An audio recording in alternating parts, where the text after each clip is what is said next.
Epílogo. La muerte. Harry se preguntó por qué habría temido, por qué entre todos los hombres el necroscopio había sido el único que sabía que no era así, porque ella había estado allí, incorpóreo, como todas las cosas muertas cuya materia ha fallado por fin. Estaba libre de todo, pero en su caso daba la impresión de que una muerte mundana no formaba parte del argumento. Siempre tuvo constancia de que con la muerte no acababa todo, sino que todo aquello que un hombre persigue en la vida, continuara persiguiéndolo en la vida que hay después de la vida. Harry Queo había sido un maestro del continuo de Mobius, por lo que no resultaba nada sorprendente encontrarlo allí, en el tiempo de Mobius retrocediendo como un rayo hacia el pasado, remoto de la Tierra a las estrellas, entre los hilos azules, verdes y rojos. No era una sorpresa, pero resultaba extraño porque al final no había embocado una puerta, no había ideado una escapatoria, lo cual solo podía significar que había sido rescatado. ¿Por quién? Si de verdad alguien había considerado adecuado salvar su mente incorpórea, ¿qué posibilidades podía tener ese alguien cuando su cuerpo vampírico había sido quemado? Mientras Harry retrocedía velozmente hacia el pasado de la Tierra a las estrellas, junto a él vio su cuerpo humeante que se enrollaba su hilo escarlata en dirección a la entrada de la Tierra a las estrellas, donde se perdía de vista, y él iba con su cuerpo, pero en forma incorpórea, aparte, desplazándose ciegamente hacia eras desconocidas.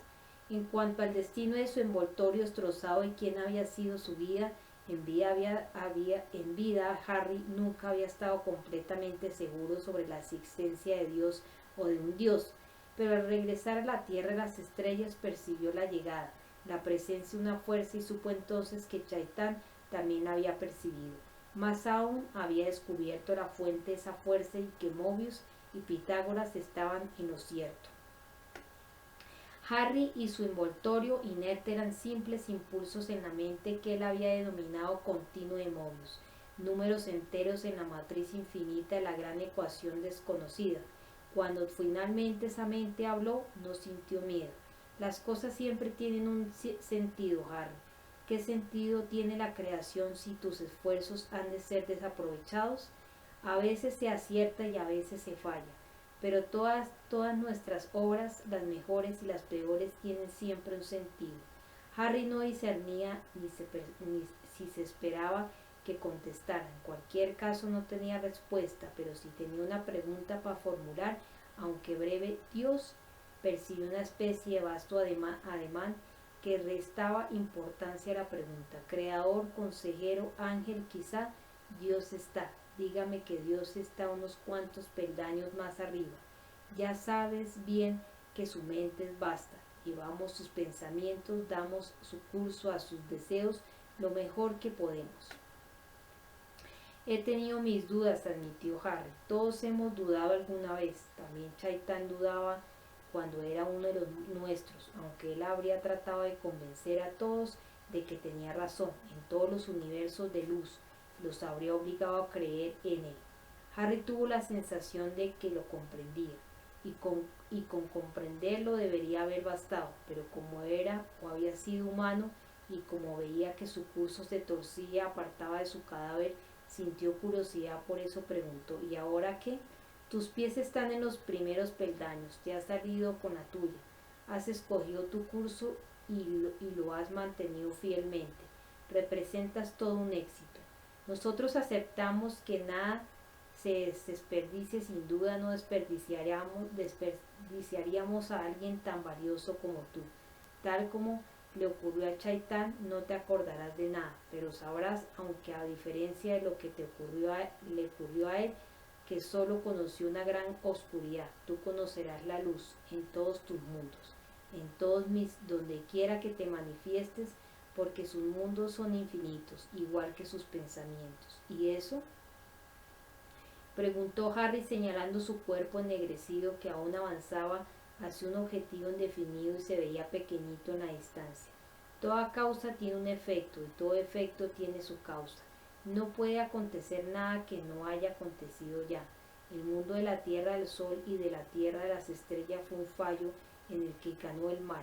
Tal vez lo pertinente sea ahora un cambio. En él También participará Chaitán, que se ha enfrentado a la luz en muchísimos mundos. Aquí está, vuelve a empezar desde el peldaño de abajo, porque como ya sabes tú muy bien, Harry Keo, lo que será ya ha sido. El tiempo es relativo.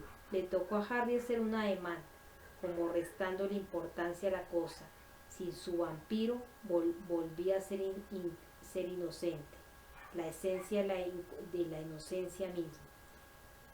Resulta muy difícil comprenderlo, pero supo que iré aprendiendo a medida que avance. Claro que aprenderás, le prometió su interlocutor. ¿Estás preparado ya? El cadáver de Harry se había perdido de vista en la bruma de infinitos matices del pasado. Carecía de cuerpo, era puro pensamiento y no tenía cabeza para sentir, pero su necrolenguaje sintió en su lugar, mientras su mente incorpórea se fragmentaba en un glorioso estallido. 100 esquirlas doradas se separaron y salieron raudas hacia otros tantos mundos. Sus pensamientos e incluso su necrolenguaje tocaron a su fin, pero todos y cada uno de ellos brillantes fragmentos eran él y sabría. Chaitán despertó sobresaltado y gritó al sentir un conocimiento que cubría una inteligencia anteriormente huérfana, una voluntad sin conocimiento que habitaba en una mente en blanco. Se vio arrodillado a la orilla de unas aguas estancadas y vio su imagen reflejada en las sucias profundidades. Al descubrirse desnudo, sintió vergüenza, pero cuando vio que era hermoso se sintió orgulloso, porque la venganza y el orgullo son producto del espíritu, no de la inteligencia. Chaitán se incorporó y vio que podía andar. En la penumbra de un brumoso amanecer, avanzó junto al borde de las aguas oscuras y malolientes de una ciénaga.